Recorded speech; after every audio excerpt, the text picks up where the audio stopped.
सर्वप्रथम मी इथं तेल घेतले, त्याच्यामध्ये 3 कांदे, हिरवी मिरची टाकते, आलं आणि लसूणची पेस्ट टाकते, लसूण अद्रक आपण छानपैकी इथं भाजून घेऊया.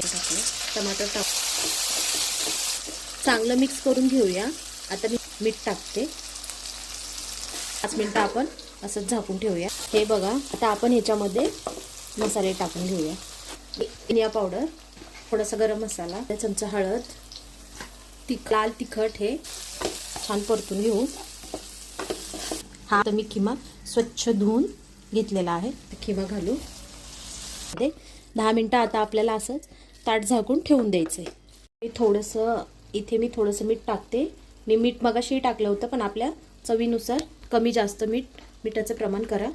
तर मग तयार आहे आपला इथं छानपैकी मटण खिमा. व्हिडिओ आवडला असेल तर माझ्या चॅनलला सबस्क्राईब करा, व्हिडिओला लाईक करा, शेअर करा. धन्यवाद.